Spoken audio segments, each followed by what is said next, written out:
live right now because Darren is here with us. Darren, come on up, man.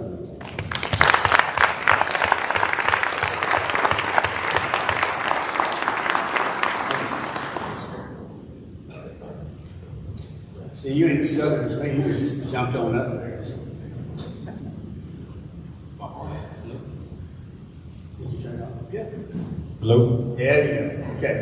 So guys, we're blessed to have Darren with us because his wife is expecting a baby any moment. They've been told it's probably a week, so he's willing to be with us. He's from Lakeland, Florida, just down the road. He has a retail flooring store and was familiar with me and us because of that. And when I heard his story, I thought, man, I've got to know the details of what happened. So I want you to start with coming back on the plane. Now you're not close to Florida. You're closer to the Bahamas when this happens, right? Yeah, we're dead over the corner of the Bahamas. Okay. Over more towards the Bahamas Island, of course. Okay. But you chose to fly back to Florida when you stepped up and took control rather than go back to the Bahamas. That's correct.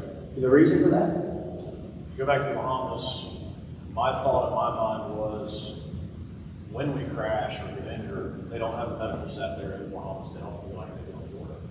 They also don't have the runway signs that they do in Florida. There's a lot of factors that go into the thought of which direction do you go. Yeah. So I chose Florida. So walk me back here because there's a picture of you with your feet propped up on the plane barefoot. And what happened? Walk us through. So I took that picture and actually showed it to my wife because we were scheduled to go on the same plane that's in that picture for a trip. Are you hearing him enough? Yeah. That's what, sorry. What's up, man? You know how to farm? I don't either. You do now. So I had actually taken that picture for my wife to show her the size of the room in the plane because she got to go back to Nassau 2 weeks after that. So I was relaxed in the back, just casually hanging out. All was well, flying straight, no big deal. And after about 2 minutes of taking that picture, because I've gone back and studied the timelines and everything, the pilot comes over the radio, because we all have headsets on so we can talk to each other. And he says, guys, I got to tell you, I don't feel well. I said, Ken, what's wrong? At that moment, I knew something wasn't right, because when you hear that sound in someone's voice, you know instantaneously something is truly not right. Something is not going to go well. So at that instance, I said, Ken, what's wrong? And he said, I'm fuzzy, I don't feel right, and something's wrong. And I said, what do we need to do? And he was already on. That quick. Done. Wow. So at that moment, I recognized the problem. Now there's another guy on the plane as well. One of his very good friends was sitting in the co-pilot seat. But he doesn't fly either. He had flown with him numerous times, but he didn't have flight experience per se to actually fly the plane. So at that moment, I realized he's out.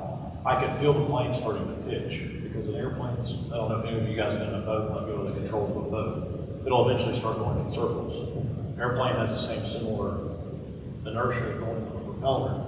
It's eventually going to start making a turn because that's the way the whole motor's spinning. So the plane had actually started to pitch because what had happened when he actually went out, whatever you want to call it, he had actually flipped off the autopilot.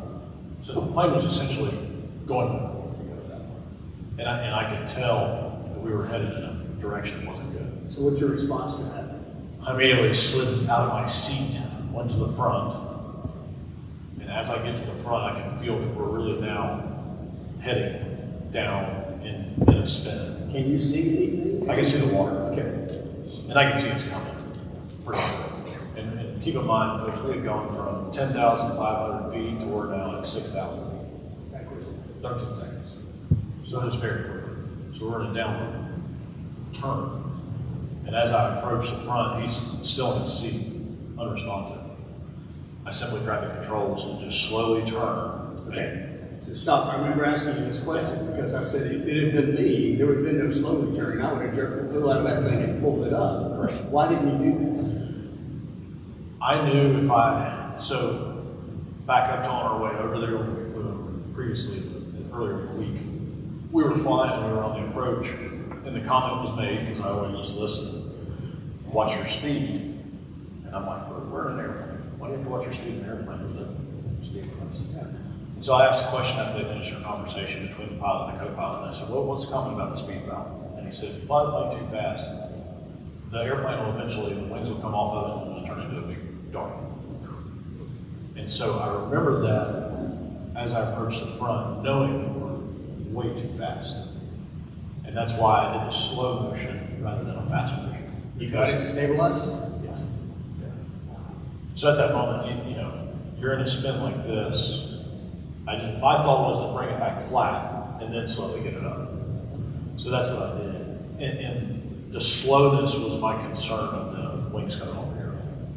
Wow. And as you can see, with the toppling aircraft, it's built a little bit differently than most planes I'm used to seeing. So it's a little bit more stable, but we were still quite a ways past maximum speed of the airplane. It shouldn't have been altogether, period. Wow. So there's a lot of miracles that happen in this. We're talking about that. So many. At the end of this. So you get it stabilized. Are you talking to anybody at this point to help you? Nope. I didn't have any headsets on. The only thing I'm doing is trying to calm this buddy down, and I'm just taking control of the plane to get it to a comfortable altitude as opposed to seeing more. I finally understand what it means to wing it. There you go. That's right. Yeah. That's literally what you're doing at that point. There you go. And eventually a gentleman begins to, walk me through, because initially you could not talk to anybody because of the headset, right? So what had happened, once I leveled the plane back off, we got up to 8,900 feet, somewhere around there. We were bouncing back and forth because I clearly didn't know what I was doing. But I knew I was at a comfortable altitude to where we could physically do something. And so I asked his friend, I said, can you hold the controls? Because I need to move them out of the way to be able to fly. So at that moment, he took over and just held it flat while I was able to get the pilot out of his seat so I could then sit down and try to attempt to fly. He's still alive at that point.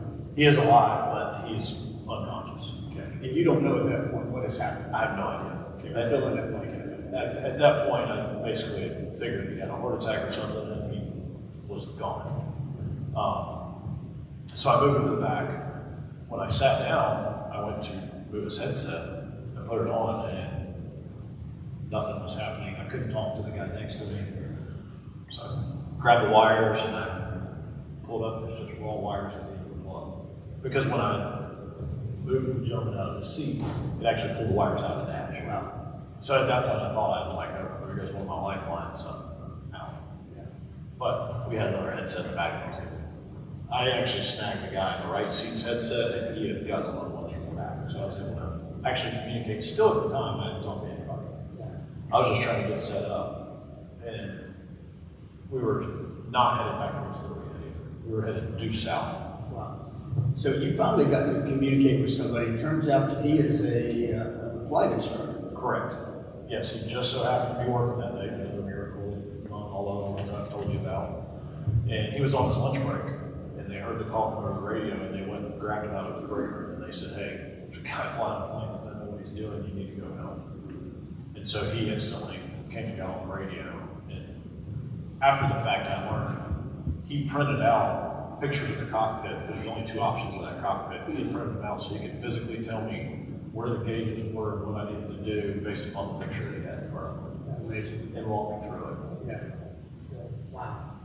Yeah, there's so many things that happen that you and I know are God things, but at the time, you're in the flow. It's about survival. That's correct. So, he talks you through coming toward forward, right? Yes. And I think there's a point where he says, can you see land? Yes. So I knew I was headed towards Florida just because of the compass, because we had lost all the electronics as far as all the navigation goes. Like I said, the autopilot was off. We had lost that side of the screen when a flip had got turned off, the switch had got turned off that I didn't know about. And so as I approach, I tell them what I'm seeing, and there is a airport there, which was a smaller airport. And they actually said, well, we want you to turn and go up the beach, and we'll tell you where you need to land at as you get further up the coast. Because a small airport might not accommodate Correct. emergency. So the thought there, in my mind, it's not a proven fact, I don't know, because I haven't researched it, but my thought was that was a smaller private airport that doesn't have the emergency personnel, such as a big commercial airport. And it also doesn't have near the runway that the big commercial airport that I landed at had.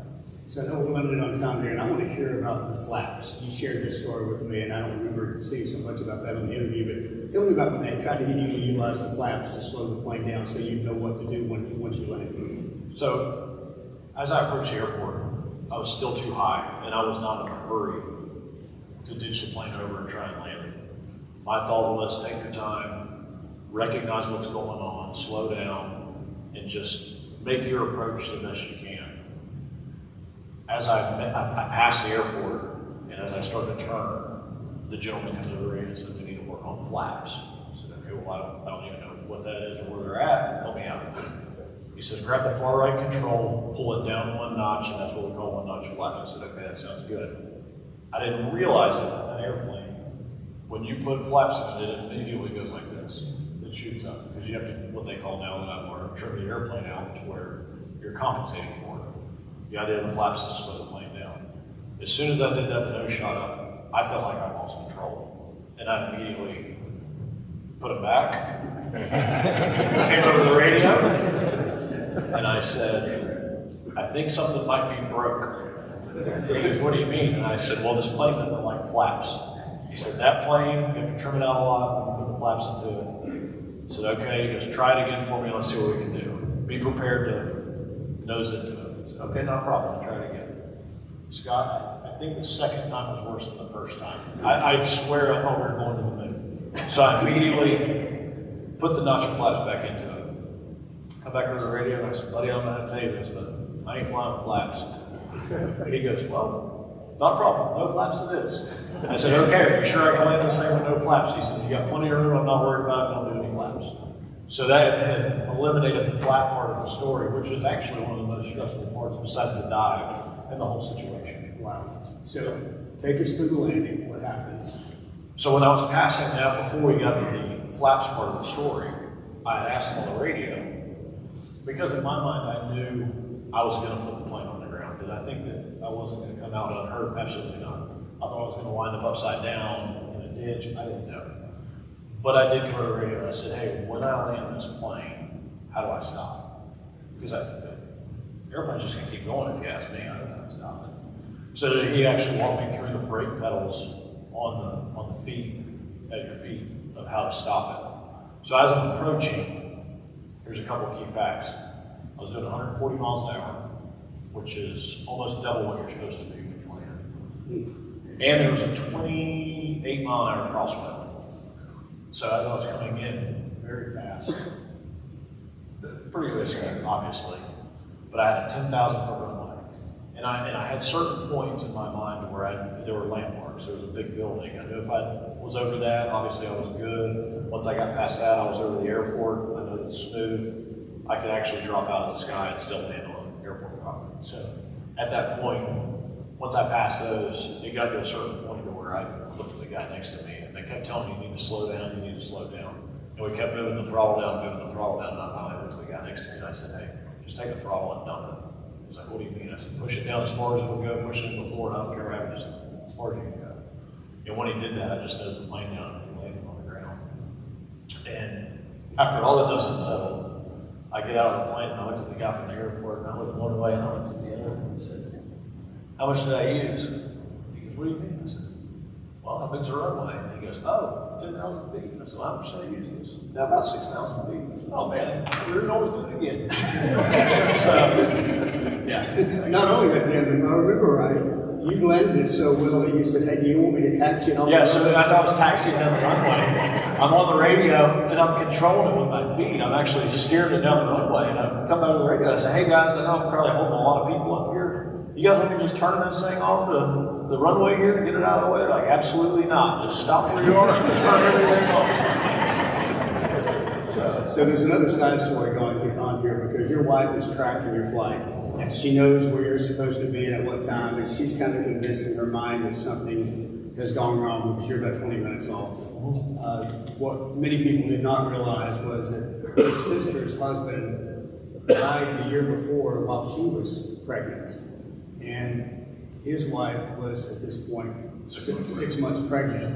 And so there were a lot of side stories going on. Listen, there's a lot of things I admire about you, Darren. We've gotten to know each other somewhat by phone, but your faith is obviously very important to interview. I know we typically would do that at a meeting like this, but it's such a vital part that when you interviewed on the Today Show, you told Savannah Guthrie that one of the qualifications, you would not speak to her unless she allowed you to talk about your faith. And to her credit, by the way, not only did she allow you to talk about it, she asked you questions to prompt you about the importance of that. So I'll let you say a word about the importance of your faith in dealing with this situation. I mean, you look at the situation, you're like, man, how did that happen? How did, you go through all the scenarios and miracles. I've gotten an 8, and I quit counting. I mean, there's more than that. The pilot? I mean, aortic tear, had numerous doctors tell me he'll die right there on the floor. He's flying again. There's nothing wrong with him physically, mentally. He is totally fine after being unconscious for an hour and a half. Wow. I mean, so there's just a lot that goes into it. And you sit and you look at the whole situation and you say, well, how did you do it? That's the only answer I got. That's it. It's a God thing. That's awesome. Man, thank you so much for spending some time. I want to ask one thing. Yeah, please. I know we're going to talk about this. How many of you guys in here are installers? Just raise your hand. Okay. How many of you guys are retailers or dealers? Okay, so a few. I will tell you guys this. When I started in the business 23 years ago, my dad took the Publix mentality because we're from Lakeland, so Publix started. I'm sorry for taking it. No, please. So I actually, as a requirement to start our business, he made me start on the installation truck. You don't even know this. So I had to go with each trade for 6 months. The wood flooring crew, carpet crew, hard surface crew. So I literally have done what you guys are here representing. So when I say I appreciate what this is doing for our industry and the way this is going, hats off. Thank you.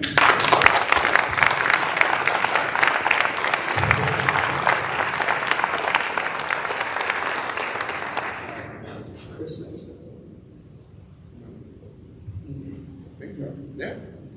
So guys, we've been through a transition. We talked a little bit about that.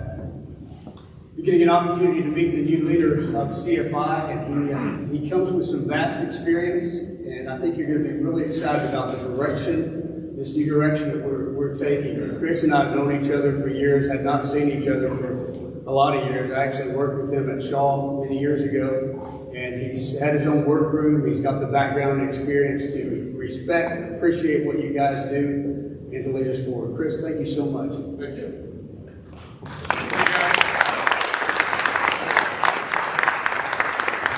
First of all, it is such a pleasure to be here. I'm sorry I talked loud, and this is just going to make it worse. And I'm not looking down at my text or phone, but I'm timing myself because my gracious companions here gave me 10 minutes to talk to my new organization. So if you think I'm annoyed, yell a little bit.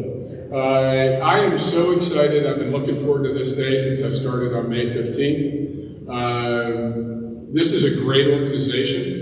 Let me rephrase that. It's a great collection of really incredible members, okay? We have to become a great organization. What we need to do is we need the level of our organization to match the level of the individual contributors that make up this organization, if that makes sense. So we're going to have an opportunity on Thursday to talk a lot more about my vision. But really, I want to talk just today to give you some high-level concepts that I want you to think about. The first thing is, who are we as an organization and where do we fit in the industry today? Right? The hardest thing to do is to look at yourself in the mirror and to be honest with yourself. And then try and figure out if what you see in the mirror is what other people see in the mirror. And we need to understand that, and we need to understand what do we want to be. You know, I've gotten to meet a whole bunch of you, and I want to meet every single one of you before I leave, and I want to hear your thoughts, and I want to hear your visions for this organization. But quite frankly, the industry needs us. Our membership needs us as an organization to continue to grow. You know, I think I've heard it a dozen or so times since I've been here. What are you going to change? Everybody wants to know about change. Nobody likes change. Change is scary. Change isn't the word we're going to use. What we're going to do is we're going to expand, we're going to grow, and we're going to improve, okay? We are absolutely, by far, the premier certification company or certification organization in our industry. And I don't think you'd find too many people who would want to argue with that. You know, Jim Walker started this with his wife Jane. So glad you guys are here. I got to say hello to Jim, and Jim, I think you remembered it after I brought it up, but Jim and I, 23 years ago was the first time I met Jim Walker, and he and a gentleman by the name of Pete Dosha and myself got together, and we decided we were going to change the world when it came to installation, and we were going to start a company called, I think, Jim, we called it like Installation USA or something. We were so creative. And we went and met with a gentleman by the name of Tony White and Aaron Ricker at Home Depot, and we told them they were absolute fools if they hired anybody but the three of us to install all their flooring. Needless to say, I went on and got another job, and Jim continued CFI, and Home Depot never returned our calls. But is that a fair assessment, Jim? Yes, it is. So, but that was our first time. And just real quick, I'll give you my background. I've had a unique background. Went right to work as a Shaw trainee, January 8th, 1990. The person that put me in this industry is back in the right corner, Danny Crutchfield, which he's still with Shaw Industries, but he was my trainer. And I don't think I've ever told him this, but God, I looked up to him. I really did. I wanted to be him. He taught me about ethics. He taught me about morals. He taught me about business principles. He taught me how to sell carpet. He taught me the importance of having my nails be clipped and cleaned when I'm showing a deck board. And the biggest thing Danny taught me, Danny, I never told you this, he said, don't ever stop contributing to your 401k. I've never, ever forgotten that, and I've done it everywhere I've gone. So thank you, Danny. So I spent about 10 years in manufacturing, maybe 11 years, and had the opportunity to join the Home Depot in business development. And after a couple of years of business development for Home Depot, they asked me to take over their installation services business as their general manager. So I was responsible for the biggest category, I was responsible for all of daycare core categories, but the biggest of which was flooring, then countertops, paint, window treatments. And so my job was to work with all the installation service providers, workrooms, and things like that around the country. And I absolutely fell in love with installation. I fell in love with workrooms, I fell in love with the installers, but it was the first time that I started to understand how the stakeholders interacted in this industry.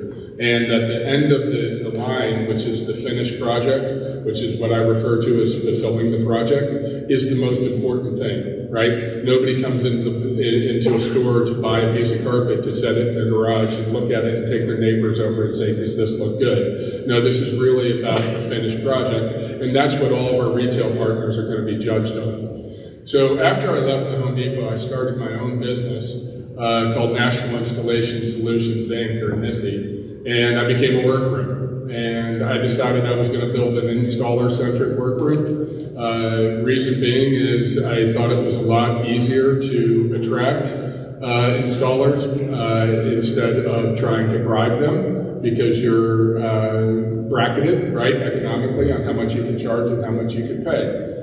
But it was my opportunity to address all the things that bothered me throughout my career, and that was the disconnect between all of the stakeholders. And we're going to talk about that in a minute. But in owning my own workroom, I wanted to address the disconnect when it came to installation professionals.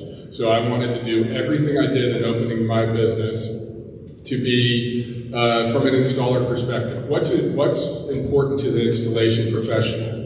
And that's how I developed my own business. And we ran that business for 11 years before we decided to sell off most of the business back in 2016. But it was the most enjoyable time of my life in working with installation professionals and making ourselves better and going out and grabbing accounts. Last 5 years, I spent doing contract work and board work, all in the flooring industry. So all told, I've been in this business for 32 years. It's pretty well-rounded. I've been in manufacturing, I've been in retail, and I've been in installation. And now I'm here. The way I got here is interesting, here to CFI. You know, in case you don't know, this is a nonprofit. As Robert can tell you, or John can tell you, you don't come to a nonprofit to get rich. There's no stock options here, right? Jim and Jane know this, right? You come here because it means something. So I'm in the, I hope you think this is shocking, but I'm actually in the fourth quarter of my career. Though I wish I were a young man, I wish I was in the first half, but I'm in the fourth quarter of my career. And in your fourth quarter, just like in a sporting event, the minutes matter more, right? The time matters more. The results matter more. What you're playing for matters more. And I saw there was an opening to lead CFI. And I knew what CFI was about, and I thought to myself, this is what I want to do. I want to make a difference. I want to change the perception of installation fulfillment in the industry. I want to hear or solve what everybody refers to as an installation crisis. I call it a challenge. What Gary went through was a crisis. Our mission is to do something different. Our mission is to grow, our mission is to expand, our mission is to change the industry. And the reason why that's our mission, because the industry needs it. The future of our industry needs it, the future of installation professionals need it. And that's what we need to do at CFI. CFI needs to become an organization that is comparable to the best of you. And we need to work on that together. So what I'm setting you up for is a conversation on Thursday that's going to talk about our strategy. Now remember one thing, and this is very, very important. I know we are a very loyal bunch, and I appreciate you guys giving me the grace and the attention and the opportunity to include myself. And I hope over the years that I will earn that trust with you and earn that loyalty with you, that I become one of you. But in the meantime, my job is to steer this organization to the future. And one thing that I want to make clear that we all collectively have to remember, that there's a lot of passion in this room, there's a lot of dedication, there's a lot of volunteerism. I've never seen anything like this. And I commend you all for it. The passion and loyalty to each other and the desire to improve is just really impressive. That being said, just because we're a collective membership organization, just because we're a nonprofit, doesn't mean we don't need to be structured and run like a business. That's what we have to do. And what I mean by that is to be a healthy organization, we have to have mission, vision, and values. We have to have a strategy. We have to have a plan to fulfill that strategy. We have to have goals, and we have to have processes, and we have to have measurements. A great example is if you don't do those things, things get lost. Energy gets wasted. Imagine going on a car trip without the destination determined. How do you know if you're making progress? How do you know if you're heading in the right direction? If your car's not tuned up and riding squared away, how much energy are you wasting as you go down the road? Those are things that, especially as a nonprofit, we can't afford to do. We have to be buttoned up, squared away, focused. That's the only way we're going to accomplish what you want, what the industry wants, and what the industry needs. A great example today. When you don't have structure, opportunities are missed.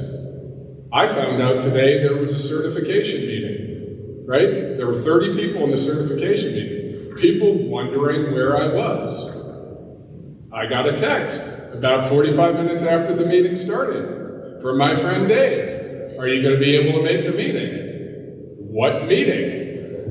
What meeting? I don't know anything about it. There's nothing on the agenda. Nobody told me anything about it. Hour and a half later, I run into Dave in the lobby. Oh yeah, I'm sorry, I forgot to tell you about the meeting. Well, I mean, this is kind of, and I'm not trying to beat on Dave, but this is a great example of what happens when we don't have organization and structure. Opportunities are missed, time is wasted, energy is wasted.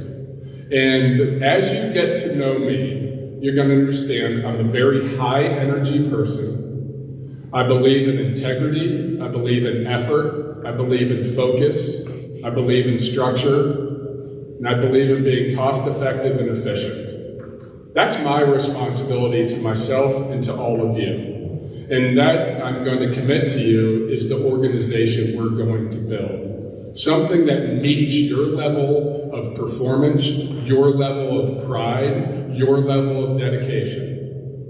Because it's irresponsible of me to run an organization that doesn't match the level of Rollin or any of you. I'm just saying Rollin because he's in the front and he's giving me a death stare.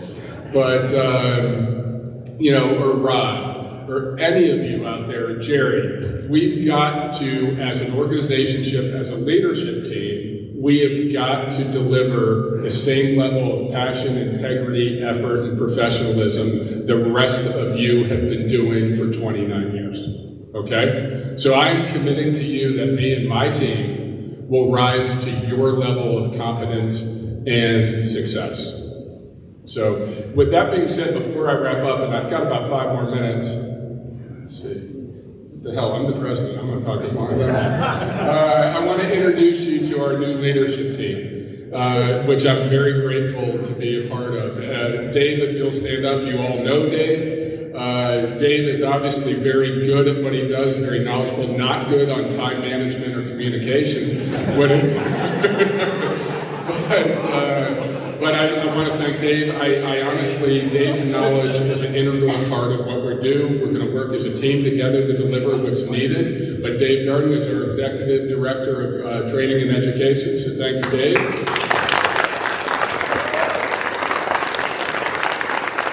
And then John McKee, if you'll stand up. John is the most humble man in the world.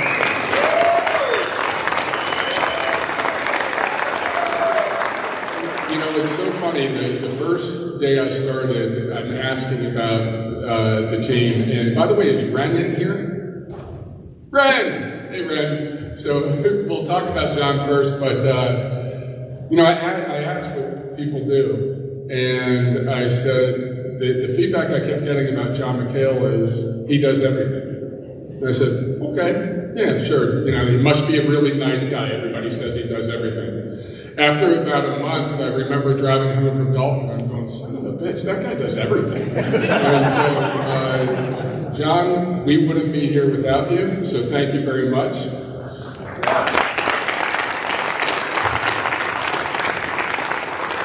And then you guys all know Ren in the background. Ren helps John do everything. So thank you, Ren, for coming here all the time, and we really appreciate you.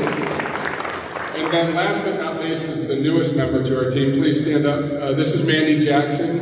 And what Mandy's got, Mandy joined us July 6th, 5th, something like that.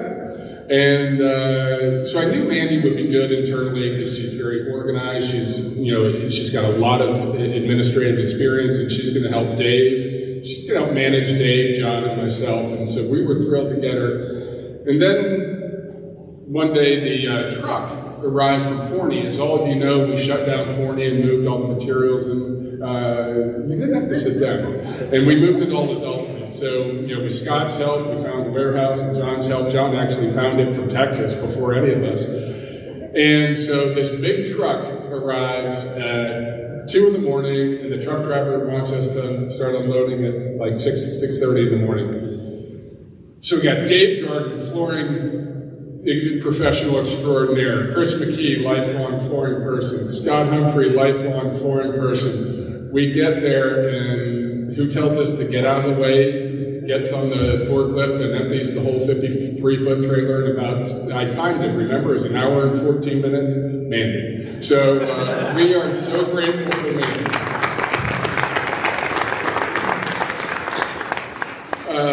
Lastly, before I give you something to think about for Thursday, I want to thank our marketing team of Tony and Catherine for everything you did to help contribute to this.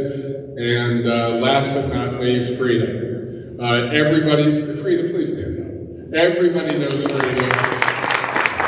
Frida's kind of that core nuclear battery that makes everything run, and like a nuclear submarine, it only needs refilled every 30 years. So thank you very much, Frida, for everything you do for us. So here's what I want you to think about, okay? We need to become a great organization, and we can't do it alone. The leadership can't do it. We're a nonprofit. I can't go out and hire a team of 20 people. This organization has existed for 29 years, beginning with the spirit of Jim and Jane Walker. They instilled that passion into you. Robert carried it forward, and they're moving on, and I want to thank them for everything. So thank you, guys.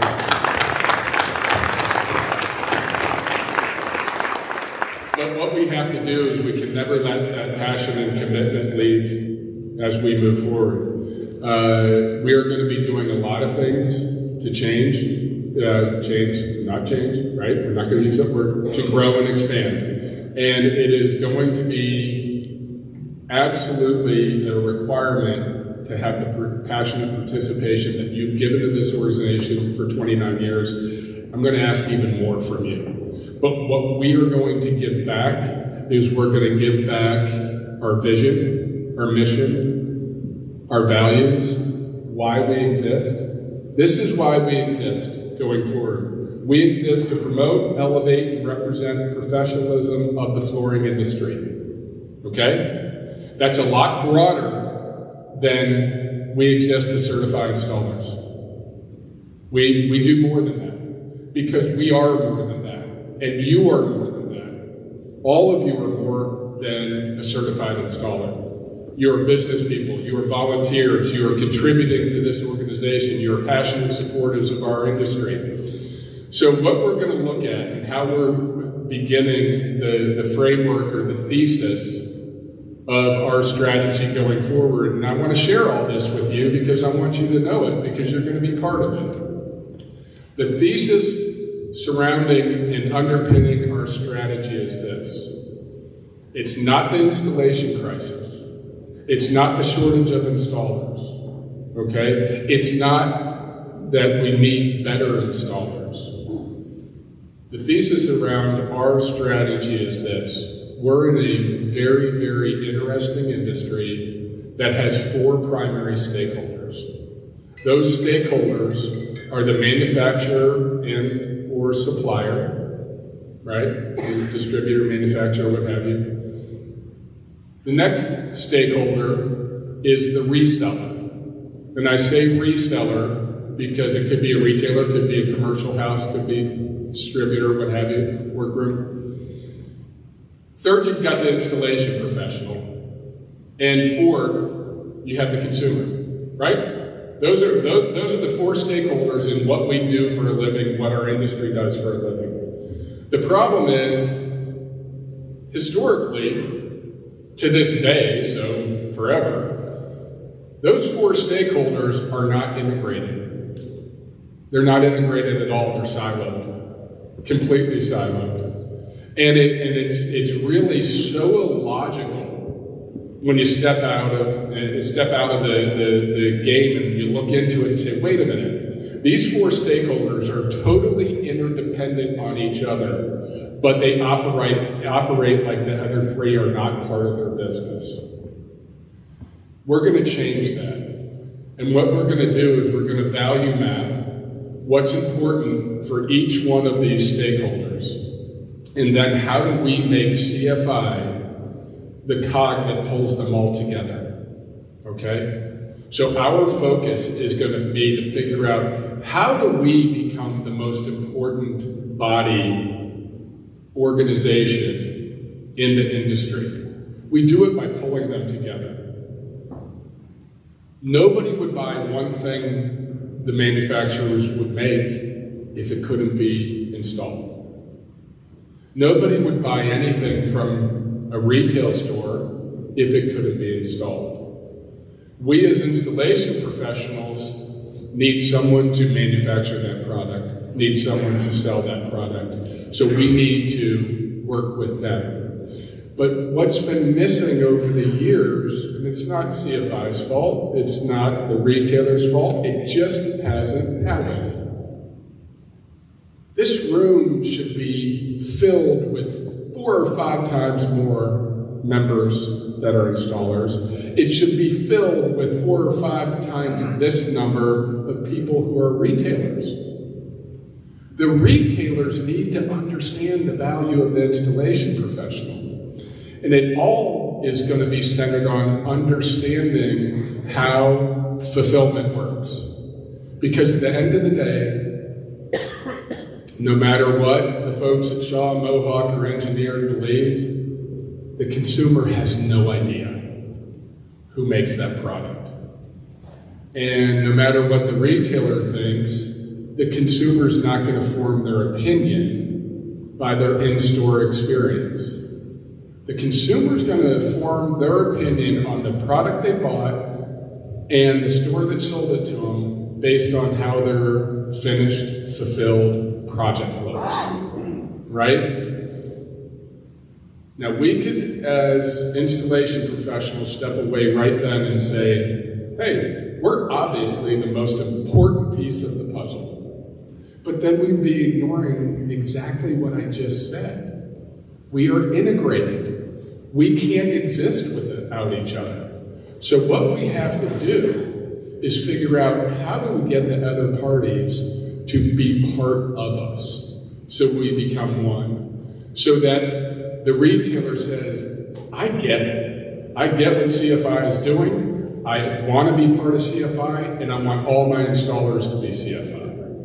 So that's really where we're going, guys, is how do we lead the charge in the industry recognizing the importance of the final objective of the consumer, which is the ultimate stakeholder, is the finished, fulfilled project and our role in it. So we're going to talk a lot more about that on Thursday. Again, I'm so grateful for the team we have. I'm excited. I'm accepting the challenge that I feel is spoken and unspoken by the membership. We got to increase the membership. Our goal is not to, and I've heard this said to a lot of people, our goal is not to be financially self-sustaining. That's not our goal. That's a requirement. That's a must. Our goal, our mission, is to make a difference. And our goal and our mission is to be indispensable. Everybody in the industry needs to say, I need CFI part of my business, and I want to be part of CFI. And we're gonna, I promise you, I commit to you, with your help, we're gonna get there, but we're gonna get this organization to your level of individual contribution. So thank you. I look forward to talking to you on Thursday, and I'll be around anytime anyone wants to grab me. So I appreciate it. Thank you.